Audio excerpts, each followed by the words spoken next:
What's up, SVSers? Welcome to another SVS Audiophile Happy Hour. We are thrilled to be back joining you after a remote broadcast in our last episode at the Home Entertainment Show in Long Beach. And of course, I have with me my wonderful colleagues here. We'll start to my right, Larry Magoo, our Director of Training. How are you doing, Larry? I am great, sir. It is good to see you all again and be back on here with Gary because we missed him on the last one. That's How right. Weird was that? I felt weird. I felt like I was shirking. And right below me, we have our Director of Technology, Ed Mullen. Ed, how are you? Doing great. We managed without you, Gary, but we did miss you. And of course, our President, Gary Yakubian, over there to the right lower corner. How you doing, Gary? I have to say, I'm really happy to be back. It was weird not being on the show. In fact, I haven't had the heart to watch it. Nick is like, "Did you watch it? Did you watch it?" I'm like, "No, I can't." But I was traveling to Long Beach and wasn't able to do it. But it is just the highlight. We all said this. We had a team meeting earlier today, and we all said this was something we've been looking forward to literally for weeks. So great to be back with the SVS community.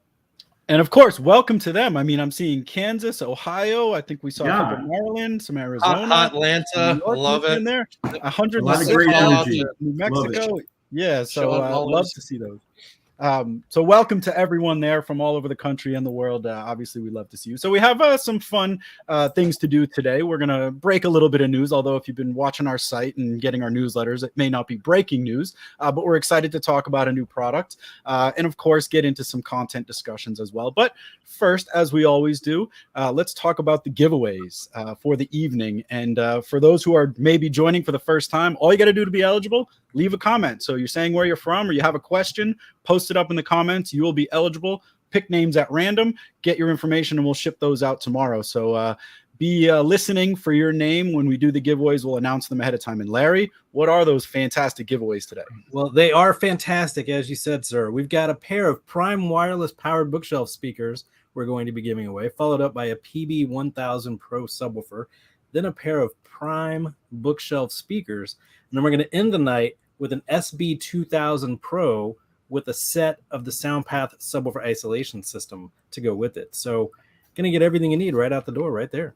There you go. Souped up SB2000 Pro for that final prize. Love that. So before we get into some of the recommendations, what we've been listening to, I did want to talk a little bit about the Home Entertainment Show. We had a blast out there, and I know a lot of happy hour viewers attend that show. But Gary, I wanted to kick it to you to share a couple of thoughts about the experience we had out there, just because it sort of made us realize the power of these shows. Well, I'm going to twist it around on you a little bit in the sense that, you and I kicked this around, Nick, and we both had viewed this show as a kind of a smaller one relative to, even though it's obviously Los Angeles is not a small town, but different shows have different energies, and Expona is clearly the gold standard now in the U.S. But we said to ourselves, let's see if we can reach out to our own gang, because we haven't done a show in Southern California. We did one at Dana Point, which is way off. If you know that area, it's pretty much inconvenient to everybody except people near Dana Point.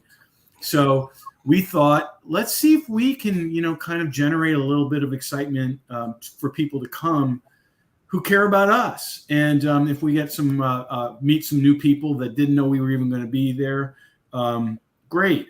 And so we did that, right, Nick? We really did. I mean, I think the happy hour sort of kicked things off. There was at least a dozen or so people who came up to me and be like, I had no idea the show was even going on. I just happened to tune into the happy hour, and it was like, I'm making plans to come to the Hilton in Long Beach now because of that. So that was super rewarding. Well, and then people coming in with SVS T-shirts. And I mean, I asked Nick and Larry, keeping track of the number of people who tell you they only came to this show because of SVS. And what we estimated, over almost 100 people? I think I lost count. Yeah, I mean, it was definitely nearing 100 at some point. So it was just really gratifying. And I think the ultimate takeaway here is we're going to look at some of these other regional shows and hopefully, fill our schedule up a bit more and really try to connect with people in person. We were doing that with dealers and we're still going to do that. But it really kind of shined a light on, how much fun they can be, one, but also the ability to engage with people and have it be a really rewarding experience. Well, and I guess I am going to say it feels like we've, through COVID, the company, the brand that went into COVID is not nearly as big as this brand that's exiting COVID. And that was really fun. I mean, we got a lot of love, and I just enjoyed the heck out of it. Larry, you misspelled your name. Thank you, commenter. Oh man, how did that even happen? Larry, you've been sipping on the salt early. How to spell your name? Yeah, there you go. Let's see if I can fix that, huh? It was just Larry, wonderful. I caught that earlier before we went live. Thanks, but Ed. I'm like, I'm just going to let everybody pick on you. There, it's fixed. I can't believe I did that. Oh, good. We'll forgive you. But well, it was that way. It's called Larry from now on. Yeah. All right. Well, let's get into our normal rhythm things here. And I want to kick it off. Ed, you always have something interesting in your glass. So what are you drinking tonight? And what have you been watching or listening to recently?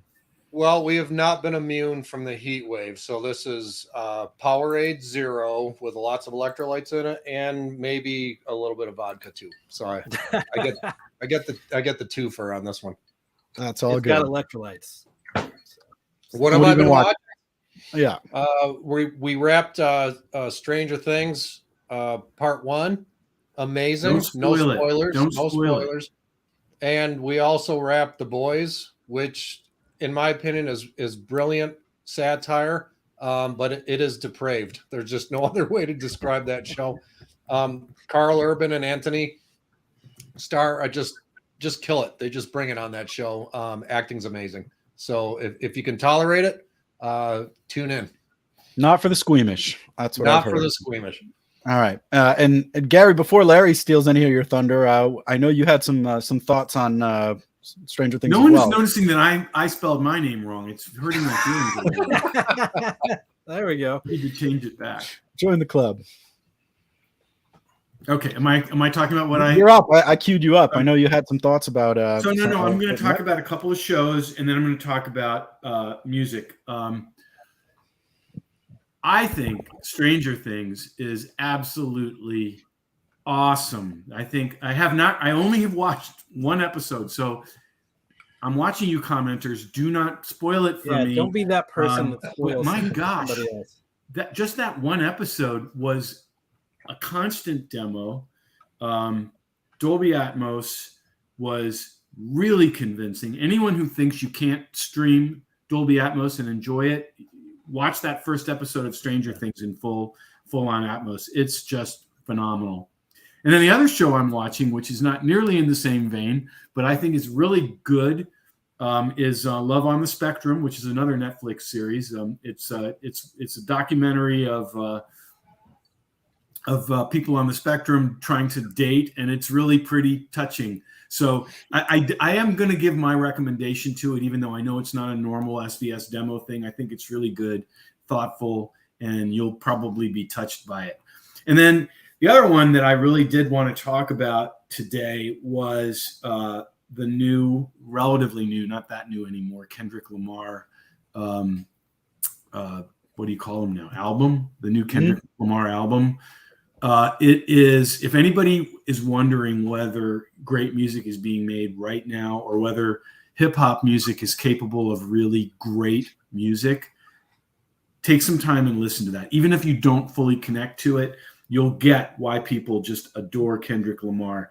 It's really, really, really good.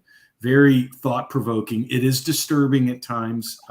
But the other piece of it that's nice is that it also sounds really, really good on a good system. So other than to say it can be disturbing, some of the language, I'm not going to, and Larry got mad at me for trying to demo it at wherever, I don't remember where we were. We're in San Antonio. I was like, we can't play this. You can't play this, and he's probably right, but it is really, really good. Very good recommendations. Oh, and I'm drinking Diet Pepsi that Larry recommended. Oh, there you go. Nice sugar water. And Larry, I know you got some live music, but you've been checking out that new Drake? I have not been checking out the new Drake. I have not listened to anything new musically in a while, but I finally got caught up on a ton of TV, movies, and stuff like that. So I, like you guys, Stranger Things. I got tired of waiting on my family to watch it, so I just watched the whole thing, and I'll watch it again with them. While we were traveling to Los Angeles and Long Beach last week, I did the entire season 4 of Ozark between all my flights and delays and all of that. Awesome. The Boys. I think I watched a couple of those episodes last night. Obi-Wan, finished that this morning, so that was kind of fun. Yesterday was my son's birthday, so we went out for a family dinner and then went to a retro arcade here where we live, and it was awesome. I just totally schooled my boys on some games that I grew up with playing, and I noticed something interesting. So all of you that are, of a certain age that grew up in the arcades of the 80s, if you take your kids now, they can't do joysticks and buttons and stuff. It's actually really amusing. I had never noticed that. And this Saturday, my wife and I are going to our first concert. And I can't remember how long it's been. It's been that long. But you all have all heard me talk about Flicker Stick. It's the band that brought my wife and I together. And they've been apart for a while. And they are doing a reunion show this weekend in Dallas. And there are people coming from all over the world to the House of Blues. And we're going Saturday night, and I'm super, super excited for that. And it's going to be a fun, emotional night. And then NBA draft tonight. So that's what I'm going to do after this. Immersive NBA draft, hearing all that applause. Hopefully Dallas will get a nice pick for you there. Well, they got no picks. We'll see what happens. I'm seeing questions in the comments that I think would be... Sorry, I've seen some call-outs for Peaky Blinders. That is season 6 is out now. That is on deck for us, and also a lot of thumbs up for Ozark. I saw 2 different comments with questions. One was, are you listening to any 60s remastered? And it's just funny because I am, and so I'll put that out there if any of you want to say it. There was one that I listened to yesterday that I was absolutely floored by. And then the other question was, do any of you listen to classical music? And Nick knows I do. Quite a bit, and go to a lot of classical music concerts, although the seasons have been very compromised. But yesterday, I sat and listened all the way through to a remastered high-res The Shape of Jazz to Come by Ornette Coleman. And I'm going to tell you, I named one of my kids' middle names is Miles, named after Miles Davis, but I kid him even now.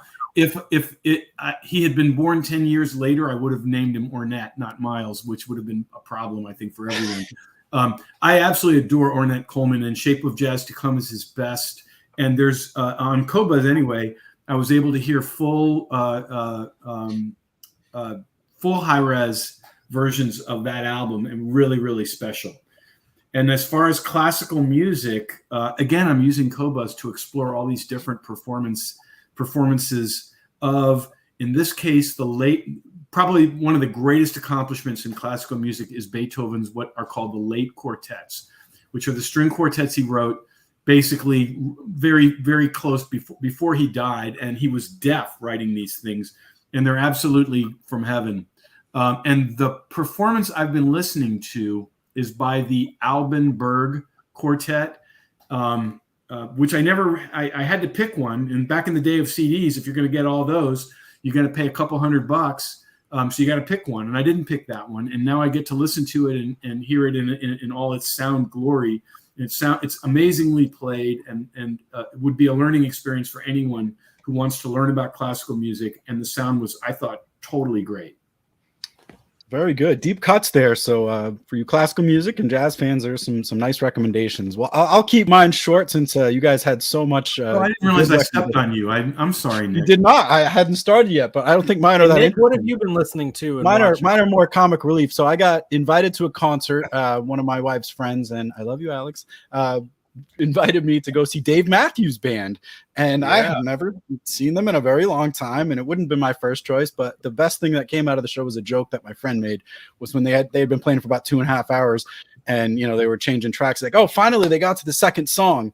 So I thought that was funny. But tons. You want to hear the Dave Matthews joke? I guess this is going to ruin it. But Somebody said, "Yeah, I lost my taste from COVID. I find myself listening to Dave Matthews." Wow. It was such a great line. I will tell you this though, that stadium, it wasn't a stadium, it was like an outdoor venue, was absolutely packed, and Dave Matthews leaves it all out there. So you can't fault them for the effort. You cannot love the music. The dude, I don't necessarily agree with that joke, but yeah, but I did find it entertaining. There's tons of effort and entertainment value in that, and I had a lot of fun. And then and I apologize for my language in advance here, but I so wanted to go to this show that was Gwar and another band called Goat Whore.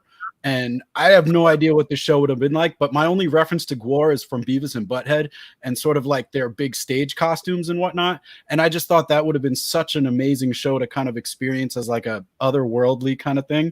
But alas, I conflicted with another trip that I had to make. But maybe next time Gwar and Goat Whore come around, I can make it for that one. So if anyone's Dean Kurtz, who saw Steely Dan at the Hollywood Bowl, Dean, we're seeing that. Ken and I, who you guys may remember from our events, Ken and I are seeing Steely Dan Saturday night at Wolf Trap here in the Virginia suburbs of DC with the guys from Crutchfield. Well, I love that we're already getting recommendations because we're doing a playlist tonight too. And, we've gotten this far in, and I will get to the giveaway in a minute. But I teased this yesterday on our Larry and I little teaser broadcast. But we want to know from you the best live music albums. And these can be Blu-rays. They can be, CDs or vinyl, but live music. And we'll create either a blog or playlist and get all these curated into one long list. And I've already seen a bunch of great suggestions from Muse. And I think I saw Rammstein in there, which we like to use for a demo. Larry, I know you love that Metallica movie sort of live experience. So no genre specific, just list us your favorite live music, either CDs, Blu-rays, whatever. We'll build a playlist and, share it out here on one of the next happy hours. So any suggestions from you guys? Bob Seger, Live Bullet, one of the most significant live rock recordings ever, in my opinion. Gary, you got one? On fire. Favorite, come back to me. I have a lot.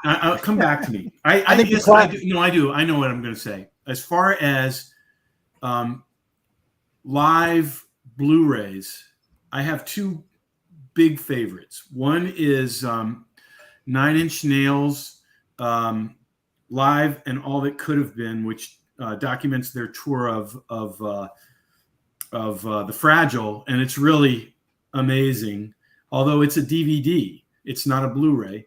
And then the other one, which is just very close to my heart, is Red Hot Chili Peppers Live at Slane Castle, which is also a DVD, not a Blu-ray. But they're just such phenomenal live performances.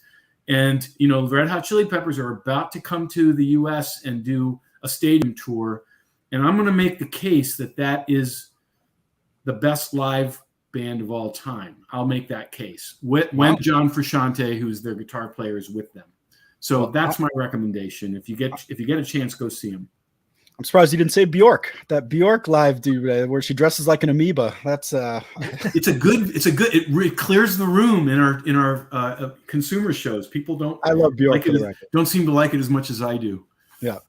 Larry, you got a quick suggestion before we move on? Well, you all know I love the Hans Zimmer live in Prague, but I think my favorite concert disc, and it's only been on DVD and it's out of print, is Collective Soul Home. And it was filmed in Atlanta, where they're out of, and it's with the Atlanta Youth Orchestra and Choir. And so a lot of their music incorporates orchestral stuff, and it was really cool to hear the whole band on stage with a full orchestra and choir background. And it's fantastic. I've been playing it for 20 years. All right. My only two, I think people are disagreeing with my claim that Red Hot Chili Peppers are the greatest live band of all time. I think that's a very personal claim. That I can make an objective case, but I don't want to get in trouble. I love our community. I don't want them to hate me. I think the two live I would have, Nirvana Unplugged is obviously a classic. I would include. Oh, that is great. That's a great choice. You can't really leave that out of any list. And then I also like a NoFX album, which is actually called "I Heard They Suck Live," and they just make fun of themselves the whole night. They're sort of a punk band, and I've always loved them. They're funny. All right, great ones on this. I mean, Little Feat, Waiting for Columbus. Are you kidding me? Whoever made that suggestion has got great taste. That is an amazing record. So Vince, you got your work cut out for you curating all these. Let's try to get a comprehensive list that we can share back with the community. So all right, before we get it, we said I hate to do this, really but we said they win a prize by entering a comment. Did we tell them you only have to enter one, and it doesn't increase your odds if you write a lot of comments? I forget if we did that this time. No, I didn't mention that, but you're right. Yeah, it's like one comment, one entry. It's not, more comments, more entries. So you can leave 50 comments, you still get one entry. But yeah, that's how it goes. So Larry, I know we got your movie minute. Let me do a giveaway, and then we'll get to that, and then we'll get to some product news. I agree with Larry's movie minute this time, just to create some suspense. It's a good pick. It really is. He has a little moral to the story after this too, right, Larry?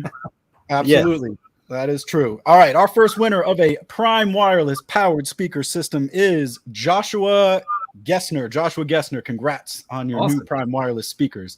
You'll be getting those. Reach out to Vince or look out for him reaching out to you, and we'll get those shipped out. So we got our graphic here. That must mean it's time for the Larry's movie demo minute. And with that nice hype you gave him, Gary, what do we got, Larry? Don't disappoint us, Larry. Oh, I will not. I don't think we have yet. All of them have fun, but no, we're gonna go back to a little Mad Max. So the most recent, not the '80s Mad Max, but the one with Fury Road, Charlize Theron, and we love doing the opening sequence of the movie. And the opening sequence of the movie, it starts off, you're in Max's head, and he's hearing all the voices and all the torment that he's had over the years, and it's coming from the front, the back, above you, behind you, all over the place. And then there's just this uproaring vehicle that comes flying up above you whenever the engine starts. It's just crazy, but you all know that. But the point I wanted to bring up was we did this demo for a bunch of dealers when we were showcasing home theater. Supposedly industry professionals. Yes, people that have been doing this for a very long time. And I had one of the gentlemen at the show pull me aside and goes, I didn't really like that demo too well. And I was like, why not? And he goes, well, the sound was the dialogue, the center channel sounded like it was coming from over here and back here. And I just kind of looked at him and I said, you just experienced a phenomenal Atmos demo. And what you were hearing was everything that was inside his head. It was coming from all around him, and all of this, it was more like to be more immersive and be part of it. And he looked at me and was just shocked and said, man, am I glad I talked to you. So there's more to that conversation, but it blew me away that I had that conversation. What it meant to me was a person in our industry who dedicates his professional life to our industry had never heard Height Effects before and had never heard object-based surround sound correctly. And that to me is, I guess it tells me that we need to do more of this type of show and more demos out in the world to help people see the possibilities. Yeah. You know what else is cool in that demo, Larry, is when the vehicle comes over your head, all the little rocks and pebbles rain down in the room, and it sounds like you're right in the middle of it. You can hear them hitting the ground all around you. Yeah, that is one of our favorite things when we do that demo is if the room is quiet. And Nick and I are always watching the screen when we're doing demos and stuff. But there's always certain demos that I watch the crowd. And whenever that car comes flying overhead, you see half the group kind of jump and stutter in the room. It's kind of like Ghostbusters, the opening of Ghostbusters Afterlife. People just jump and get shocked. And I think you were freaking people out with that Ghostbusters demo, Larry. It was the Ghostbusters. It is. I think it's our new number one. So we've got. There were some white knuckles on the armrest there, and the thing you know what I found? I didn't mean to speak over you, but it did remind me of this THE home entertainment show. Was those kinds of demos usually the quote unquote audiophiles? They're like, I came here for 2-channel, blah blah blah, which we did alternate between 2-channel and home theater, and got lots of positive feedback about the 2-channel demo that we did. But what I found really striking was how many people from this audiophile community were completely blown away by our home theater demos. And Larry, you did, you and Dan and Nick chose a lot of music home theater demos to show the possibilities. And it was really appreciated by this very sophisticated audiophile community. Until somebody busted out the Eagles Hell Freezes Over. I actually stepped out for that. That's one. If you've been in the industry long enough, you're tired of it. We won't throw too much. Everybody's passionate about what they love, and that's great. Yes, and I felt like I was living in a cliche at that moment, but that's okay. That gentleman was very happy, and the only thing I'll say about Mad Max is the way that two-headed lizard crunches through the center channel. It gets people a little get some emotion out of them. So great selection this week. I'm getting some positive feedback about our sound at THE show. There must be some people on our show that were there. Oh yeah, and somebody's asking you, Nick, when are you going to have an in-wall subwoofer? When am I? Well, that's going to be in this year. I don't have a magical date quite yet, but stay tuned. That's what I'll say about that. But we have something maybe as exciting to talk about now. I guess. Just as this may be bigger, Nick. Now that you've set expectations, no, but this is this is a product we've talked about before. It's not going to be a huge surprise. And Gary, I always like you to sort of frame up, our SoundPath accessories, what our sort of MO is behind, having an expanding accessory line, because they've been one of the fastest growing parts of what we do. And so I'm going to pop a little picture on screen here, but maybe just segue into what SoundPath is all about, and then we can talk about our new product. Sure. There they are. This is our SVS SoundPath 8K Ultra 2.1A certified HDMI cable. And I do want to talk a little. Sorry? Pretty sexy. It really is. It's fun the build quality is totally uncompromised. Yep. The technology is up to the minute in terms of its compliance with the latest HDMI standards. But I did want to talk just briefly about what we do with our SoundPath accessories. We felt like in the world of audio, high performance audio accessories, you kind of get two choices. You either have to break the bank and mortgage your house in order to get super high-end, high performance accessories that are really, really expensive, or you're stuck with sort of the lowest common denominator. I won't name names. You guys know what they are. Very low end, and it's great that they're affordable, but not necessarily the state-of-the-art build quality, state-of-the-art design standards. And we thought there was a place in between, something that is relatively affordable for a normal person, not break the bank, but with that uncompromised build quality and design standards that you would hope for when you have a high performance audio system. Now, here's the thing. We have focused 100% of SVS SoundPath accessories on audio. And this is the first one that is sort of audio, but it's also high performance video. Although Ed's going to talk about why there are consequences to our audio performance as well, since it's 2.1A compliant. But what I found was when I go searching for an HDMI cable, I cannot figure out, based on the specs, whether this is compliant with the latest HDMI technology. You'll see like someone claiming it in their description, and then you'll see the questions on Amazon, is this compliant with 2.1A? And then the answer is no. And we just said to ourselves, there's so much confusion, and we have the SVS community that deserves to be able to make a decision and be confident that their HDMI cable is compliant with the latest standard, that we thought that it might be welcomed by our gang, by the SVS community. And this is why we chose to do this. Does that help, Nick? Yeah, I think absolutely. I mean, I always like there to be sort of a little bit of a frame up about, where the SoundPath cables are coming from and our other solutions as well, because they are solutions. They're not just point A to point B connections. And I know, as far as HDMI goes, there are considerations when you're shopping for them. And I guess I'll throw this one to you, Ed, first. What are those considerations as far as the gear you have in your system and making sure you're getting the most out of it? Well, you want to make sure that the cable obviously is compliant with the latest HDMI standard, that it can support 4K or 8K, that it has the adequate audio bandwidth, that it supports eARC.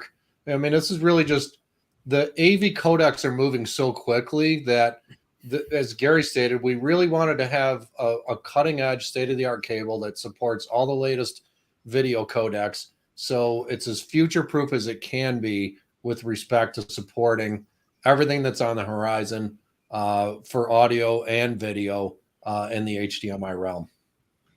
So Larry, I know you're out in the field a lot, taking questions from dealers and whatnot. So I'm curious what your take on HDMI and what people should know when choosing cables. Well, there's a lot you run into out there, because you might have a TV that you bought 2 years ago that has one type of ARC, and then you maybe just bought a new receiver this year that uses eARC. And so there's a lot of confusion around the differences. And eARC is backwards compatible. So anything new you buy now, you're going to be okay and be able to hook up and use audio. And I think some of you may not even know what ARC is. That is the audio return channel. So that's I do want to correct one thing. One of us said future proof, and somebody corrected in the comments, it can't be future proof. You're totally right. We cannot say what the future holds. What we can say is this is up to the minute compliant with the latest HDMI spec. And to say future proof, no. But it's, I think, fair to say future facing, which, Nick, I think that was a little twist you put on the words, in the sense that it's up to the minute in terms of its compliance. Sorry, I didn't mean to interrupt, but I agree with that commenter. It's a good distinction to make. Obviously, at some point, the codecs will change again, and we'll have to, release a product that's compliant with those in the future. Yeah, and the audio return channel, the real benefit for people is it makes life connecting things up quite a bit easier. If you go back to the 90s and early 2000s, we were all using, S-video, composite, RCA, optical cables, whatever. And now it's combined all of that into one. And the audio return channel, if you're using a soundbar, allows you to use your TV as kind of a connectivity hub and then get the audio to return back to the soundbar. Or because most soundbars only have one input.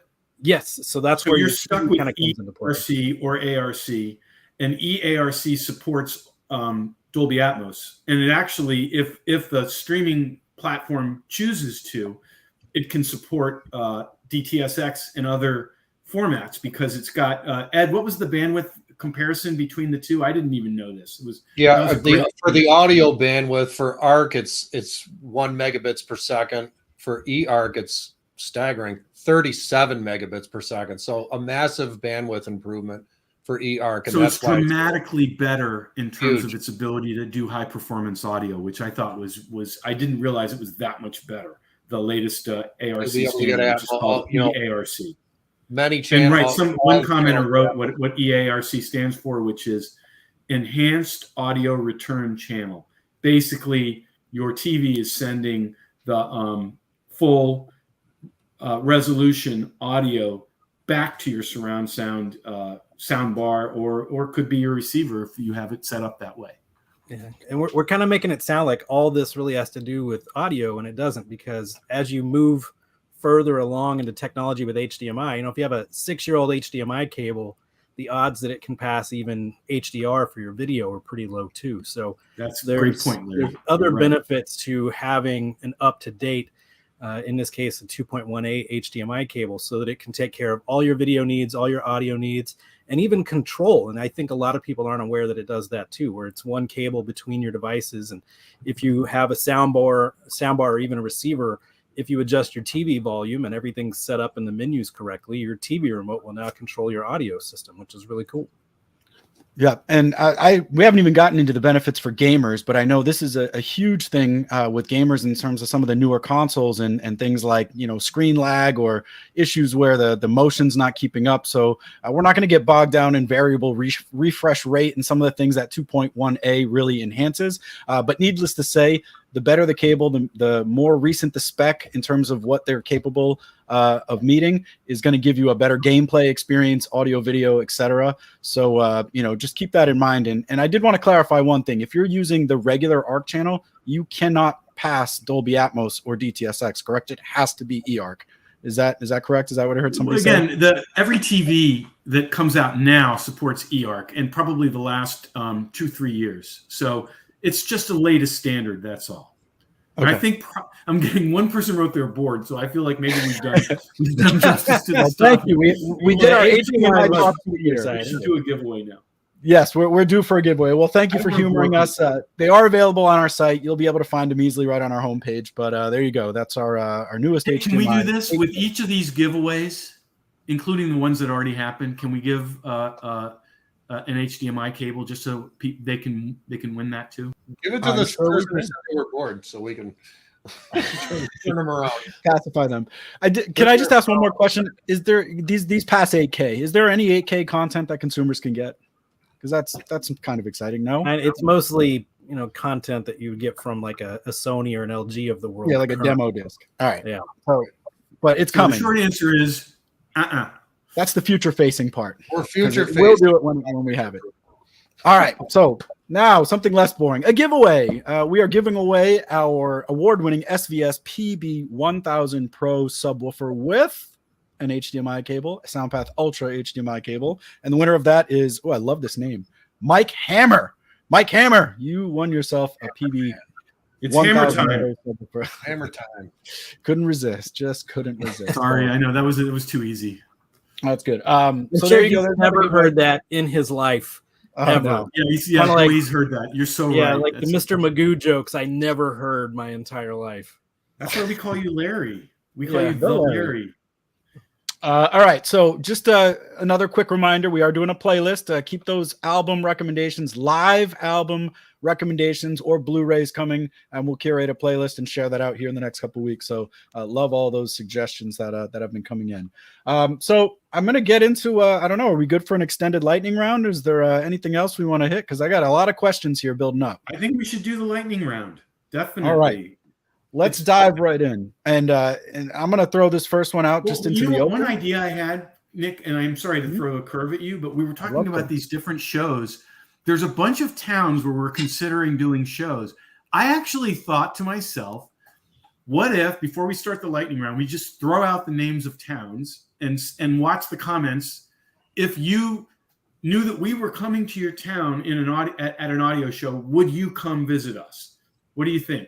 Is that a stupid idea? No, I mean, hey, there's more one thing going here. Okay, so here we go. You ready? I'm ready. We're going to say the name of a town. You have to say, yes, I'm coming, or probably just stand down. Don't say anything. If you're not going to come. Ready? 1, 2, 3. Seattle. Would you come? Uh-oh. Seattle's not doing well here. Oh, here's one. You're gonna have to give it probably like 5 time do we need to come back and view it later. Oh, can I do the next one? Yeah, you do the next one. Raleigh, North Carolina. Raleigh, North Carolina. That's a happening place. I would look forward to that one. I've never been. I'm excited. I'm seeing lots of yeses. I'm not sure exactly what those are. Yeah, they want to go to Centerville, Virginia. All right, SVS community, you're not following instructions. Well, no, they are. It's just we're so far behind. They're following their own muse. You're not really seeing them in the moment. Oh, there's my mom. Hi, Mom. Let's do another one out there and just say yes and then the city name. We have New York City, which we're kicking the tires on. The New York in the actual city. In Manhattan. In the city. So let's stick with those 3 for now, and then that way we won't get too confused. And then there's 3 or 4 more I think we can bring up on the next broadcast, but we'll might never just do this again. This has been a total bust. Yeah, I think we need that idea on my part. I agree. Yes, I would go to, Raleigh, or no, I can't go to Seattle. Yeah. People are from such a widespread place, and the comments come in so fast and furious. It's kind of hard to get all this in the moment without being silent. So I'm going to kick off a question. I'm going to throw this one first to you, Ed. Jonathan asks, what is the LFE in main setting on an AV receiver? It's commonly referred to as double bass. So you have to set your front channels to large or full band. And then when you turn on LFE plus main, also referred to as double bass, what it does is it sends a duplicate signal for the front channels to the subwoofer. So the subwoofer plays front channel bass, even though the fronts are already set to full range, hence the term double bass. That's what that means. And why would a consumer choose that? Just more bass? I'm not a fan of it because the speakers and the subwoofer are playing the same bass at the same time. On the AVRs that support it, some of them you can even control how much bass you're sending to the subwoofer with respect to bandwidth. I mean, if the sub and the speakers are covering the same octave, for example, at the same time, it tends to sound boomy, one note, vague. I'm not a fan of it. More bass is not better bass, in my opinion. So, yes, you'll get more bass. Your receiver, what's that? It's really pushing your receiver a lot harder too, and that's, yeah, you're right. You're using everything that it's got, and that's never really good. So we just tend to go LFE at all our shows. I'd imagine that affects some of the other That's what that setting means. So, Larry, you are our resident Odyssey and room calibration expert here, at least when we're on the road. So Hector has a question about, he's running Odyssey and his Ultra Towers are coming back out of phase. What could be causing that? And, is there anything that he should do to adjust them to kind of fix it? So, and I'll tell you, it's going to happen with a lot of speakers. It can be reflection in your room. It can be a lot of different things that just get recognized funky. And 99.95% of the time, it's just reading something weird and you can skip it and just move along. Sometimes it can be your wire may be backwards, and that's really what that is to help you notice. But I've never gone back and been like, oh yeah, my wire is backwards. It's just an anomaly in the room. If you ran it again, it probably wouldn't recognize it that way. But if you move along, it won't hurt anything either. And I think the point you're making is just make sure that the wiring is actually correct, and then you have the ability to what is called everyone knows the meaning of this word, ignore this point from Odyssey. You can go past it, and Odyssey won't make you change something. Very good. All right, next one. Well, here's a sort of self-serving, but that's okay. John Ray asks, he has a PB1000, but he wants to upgrade to a PB3000. Is there anything SVS can do to help him upgrade?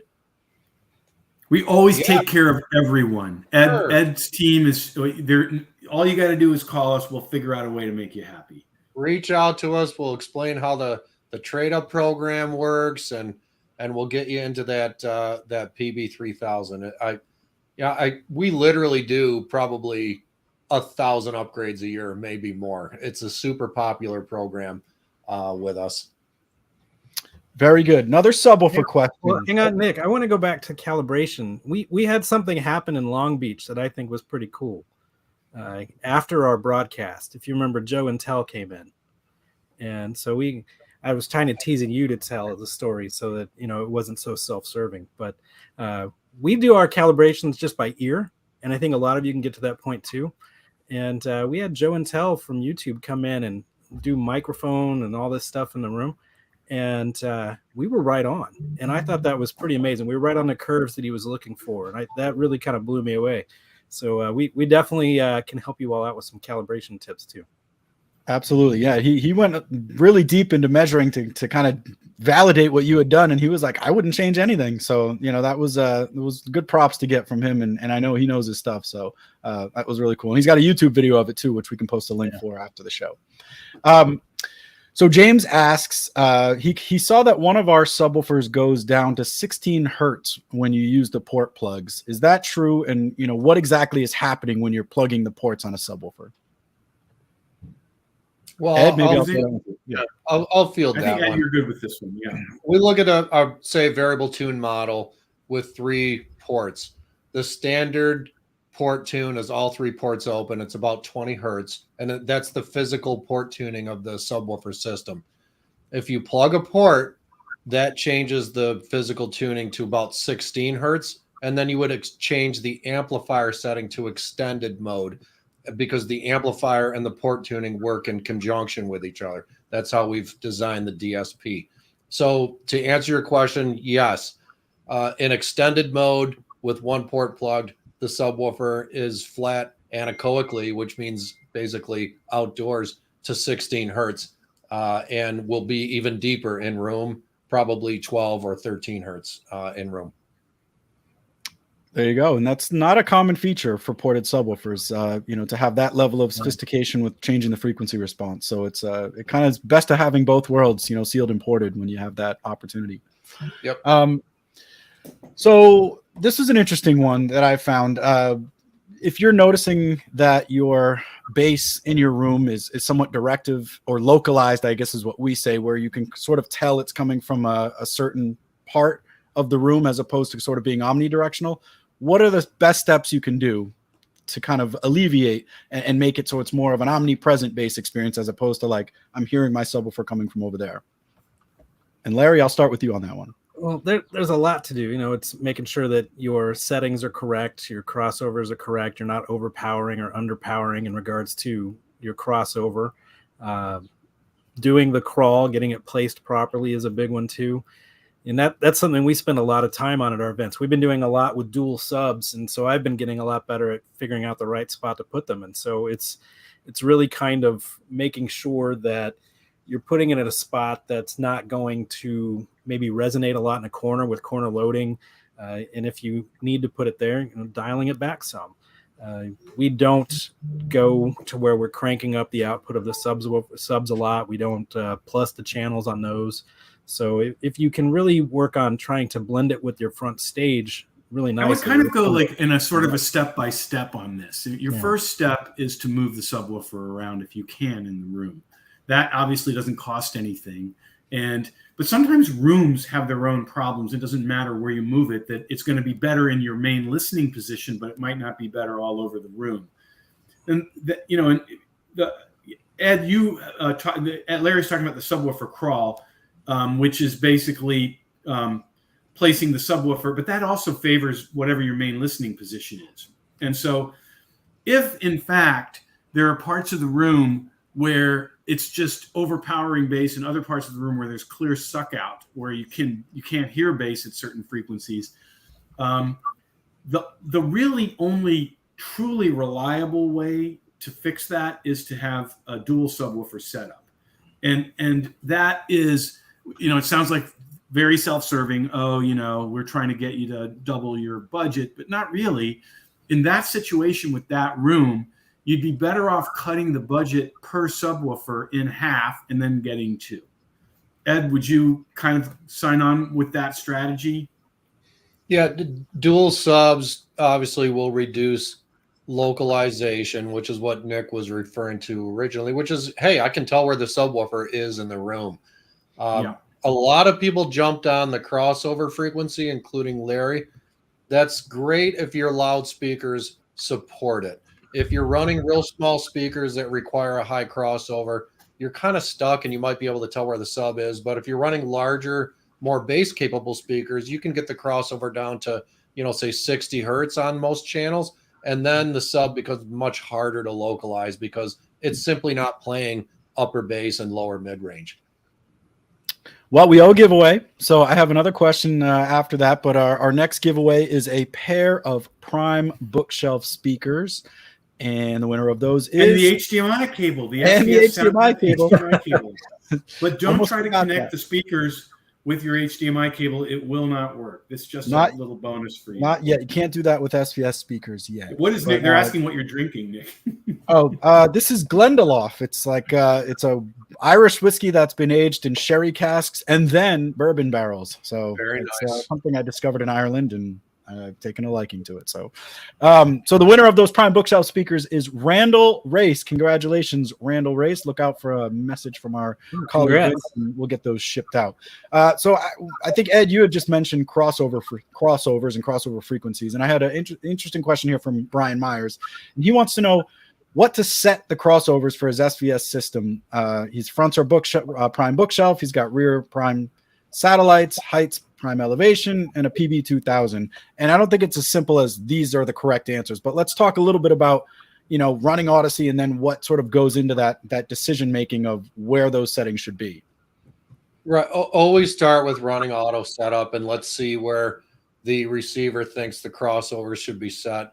If I was going to sort of throw receivers under the bus or auto setup under the bus, I think universally they tend to set the crossover a little too deep for most channels, and that in turn overtaxes the speaker, which is what Larry was talking about earlier, and underutilizes the subwoofer, frankly. So we always look at where the crossovers come back after auto setup. for this particular, maybe they're expecting you to not have as good of a subwoofer as. I mean, not to be self-serving here, but they're sort of thinking a subwoofer isn't going to do a good job, so let's not give it too much to do. Right, exactly. Hopefully, if they have one of ours or another, fine subwoofer, I don't want to say we're the only good subwoofer brand, that won't be an issue. But for the system, Nick mentioned a good crossover for the fronts and center, 60 hertz. Prime sats usually come back somewhere around 80 hertz, and prime elevations would work well at 80 hertz also. So right in that 60 to 80 hertz range is a good choice. It's a good balance between getting some nice bass from the speaker channels and then routing the real deep stuff to the subwoofer.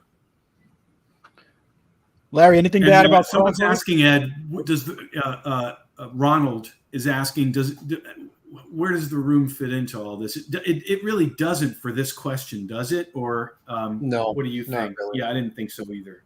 The only time the room fits in, that's actually a good question. Let's say you've got prime elevation on the ceiling near a corner boundary. You might see the crossover come back at 60 or 80 hertz. But maybe it's in the middle of the ceiling, not near any wall boundaries at all. It might come back at 100 hertz. So the room does influence the crossover to the extent that there's either boundaries or not, and bass reinforcement. So that's a good question. Yeah, and that's something we do after we run room correction. You go and check all that out. Yeah, sorry, Larry, finish. I'm sorry. I was going to say, so whenever we do all the rooms, exactly what Ed said, the room can kind of fool the receiver a little bit, almost like that's what I was trying to say. Yeah, the room can fool your receiver into thinking that speakers are better at delivering bass or worse at delivering bass, depending on where you put them. Yep. And so, if you're confused by the results, pick up the phone and call us. We'll help you.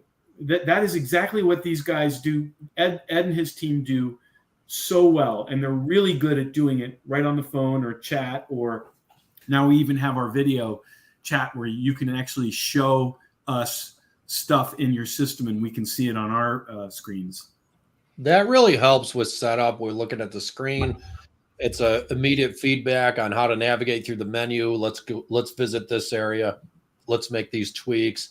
So it's a real value added for us. But we see auto setup mistakes all day long, and some of them can really result in poor performance from your system. So it does behoove you to reach out to us and say, hey, I ran an auto setup. This is where I'm starting. What do you suggest? And we'll give you the advice to optimize the whole system. Well, the number one thing I think we run into there is it almost always sets your front stage to large. And in many cases, if we're using bookshelves for surround, it sets those to large too. And then you're immediately setting everything up to not sound the way you expect it to, because it's going to just be pushing too much to those speakers.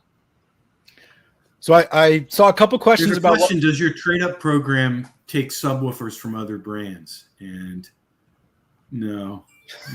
But once you get in the SVS family, we'll never leave you behind. Meaning, if some new thing comes along that you want that we make, we will not leave you behind. As Ed points out, we've done, I think at this point, tens of thousands of upgrades for people. And sometimes years old stuff. Yep. So I just did a couple questions about lengths of the HDMI cables. Sorry to bore you. We do 1 meter, 2 meter, and 3 meter. So there you go. Nothing longer than that at this point, but a 1 meter, 2 meter, and 3 meter for our cable lengths, which is good for 99% of installations, I would say. Can you share the price on those too? I see that question coming up a lot. Yep, they start at Ed. You know this one? No. $29.99. All right, $29.99. Sorry, I was gonna. I did put you on the spot. That's where they start. 1 meter, $29.99. So certainly, that fits right within our SoundPath vision there. Haven't committed it to memory yet. That one. 2 minutes. Well, put Ed on the spot there. Although Ed has a mind like a steel trap, by the way. I know. It's been one day. $29.99. I'll never forget. I'll make you feel better though. Somebody, I've seen a bunch of people notice that you've lost weight. Where did you lose that weight from, Ed? It's funny. Gary said the same thing before we went live. I said it's not true. I shaved my beard. which probably took half an inch off the sides of my face. It's the summer. It's time to cool off a little bit. I don't like wearing a full beard in the summer, so that is why I appear to have lost weight, but I actually haven't. And if I did that, I would just look like a chubby, balding 14-year-old. So that's the only reason I have my beard. I'd say take a vote if we want Larry to shave his beard, and if the yeses win, then next episode. Yeah, I did last year about this time. So. Yep. All right, another quick question. We got time for a few more. Richard asks, how high is too high for side surround speakers? And I think this is kind of an it depends question because there's solutions out there. We're not supposed to use that phrase, but it's a I know. It's a great question. It's a good question, and it does have an it depends aspect to it. Go ahead, Ed.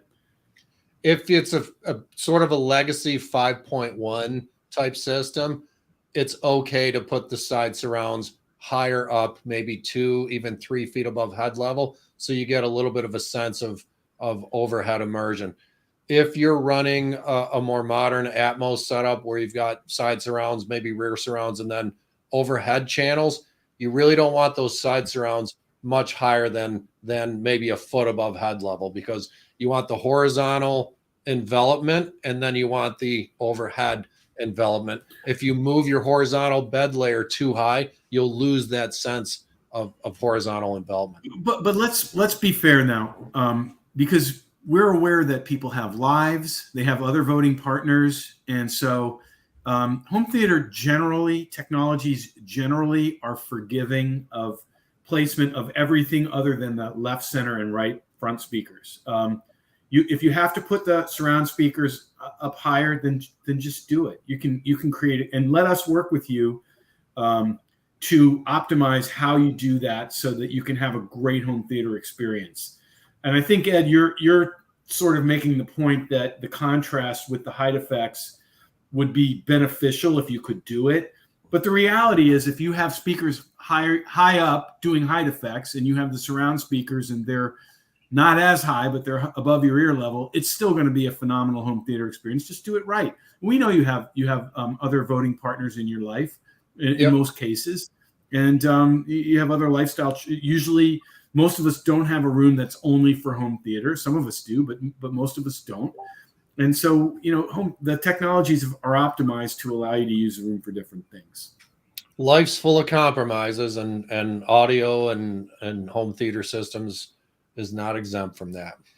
The one compromise we don't like is attempting to bounce height effects off the ceiling. We feel like there's a little bit of a broken promise there, where the person is. Most people in the room are not experiencing the excitement of height effects, which I think was the moral of your story, Larry, when you're talking about doing a demo for somebody who has never heard direct radiating height effects, and they think there's something wrong with the theater because the sound is coming from above them, and that's unfortunate. So if you can possibly figure out a way to direct radiate from above down to your ears, you will have a much more convincing experience. So I'm going to make a last call for your album recommendations, live music album or Blu-rays. This is your last call for our playlist that we're building. We'll knock another couple questions out before our final giveaway, but keep them coming and we'll build that playlist. I did have this, I guess it's more of a funny comment than really a question, but Alter Angel 13 asks, how tough is it to calibrate bass in an open room setting? The Subwoofer Crawl puts the speaker in his downstairs half bathroom. Fail. So I guess there are limitations to the Subwoofer Crawl technique when it's putting it on a different floor in a bathroom. But I would say the answer to that is reach out to our team. We'll help you, do the live stream video, show us your room, give us the placement options, and we'll make the best recommendation for settings and where it should go, because it's tough to answer that without actually seeing the space and understanding the challenges that you're going through there. But you probably don't want it in the downstairs bathroom if your home theater is on the floor above, even if that is the best bait. I think if this is a democracy, I think the Who Live at Leeds wins this, unless it's the same person voting over and over again. I'm seeing that. Oh, and that is a great live album. Maybe the first live album I ever bought. Well, we'll have to keep that one high on the playlist recommendation then. Here's another good question from SJS Photography. He asks, or she, should a subwoofer always have the woofer facing the main listening position, or can it ever be placed perpendicular, aka parallel to the wall, not facing the listening position? That's another. Any of us could answer that one. It's kind of a yes. Like you can do it however you want to do it, because subwoofers are non-directional. I don't think aiming it at the wall is a good idea, but anywhere but at the wall, you're probably going to have the same listening experience. Ed, you agree with that? Yeah, the wavelengths in question are much longer than the subwoofer itself, so the cabinet orientation does not have a huge effect on frequency response from a given location in the room. For example, we have the PC form factor with a downfiring woofer that has essentially the same frequency response as a front firing PB sub from the same location. So I'd say put it how you like it and how it fits best into your decor visually. I think we got to do our last giveaway, Nick. Yeah, well said. Well, before we get into the last giveaway, first of all, thank you for all the suggestions for live music albums. Really appreciate it. We'll get that playlist rocking. Check out our HDMI cable. We'll be back in a couple weeks with more HDMI talk. No, just kidding. But our next broadcast will be July 14th. It's a Thursday at 6 p.m. as we always do. So we'll get the crew together, looking to have a special guest for that broadcast. Our big Bastille Day celebration. So we'll all be wearing French berets. Okay, I guess I'll be eating French bread too. So I'll get a baguette. Yeah. But last giveaway of the evening. You got something, Ed, before we adjourn? Go ahead and rip it. But lots of questions on the LFE channel, so let's add that to our next happy hour. All right, Eli, get those questions. All right, final giveaway of the evening: SB 2000 Pro subwoofer with subwoofer isolation system and our new SoundPath Ultra HDMI cable. The winner of that is Al Glicksberg. I did remember. Al Glicksberg. Al Glicksberg, congratulations. Heads up from us. We'll be back, like I said, July 14th with some more giveaways, special guests, and some more fun. Thank you all for tuning in. Happy listening. Thanks for your energy, guys. Commenters were great tonight. It was really great. Absolutely. Thanks, everyone.